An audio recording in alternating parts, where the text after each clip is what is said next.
Postmortem বা ময়না তদন্ত করা বৈধ কিনা আজকে আমরা ইসলামী দৃষ্টিকোণ থেকে জেনে নিব। তার আগে বলে রাখি, আপনি যদি চ্যানেলে নতুন হয়ে থাকেন তাহলে দিনের সব আধুনিক মাসাইল জানতে চ্যানেলটিকে সাবস্ক্রাইব করে ভিডিওতে একটি লাইক দিয়ে সাথেই থাকুন এবং দিন প্রচারের স্বার্থে ভিডিওটি শেয়ার করে দিবেন।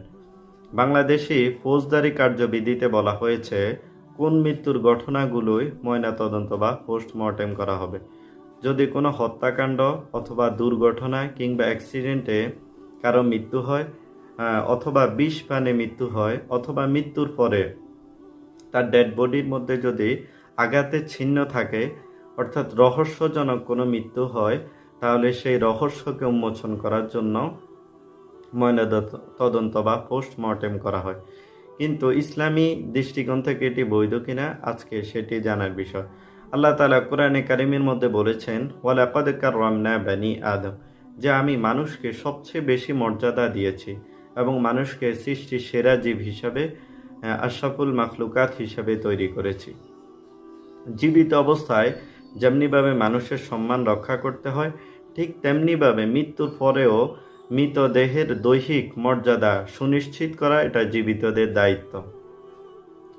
তাই পোস্টমর্টেম করা ক্ষেত্র বিশেষ বৈধ, আবার কিছু ক্ষেত্রে হারাম বা নাজায়েজ।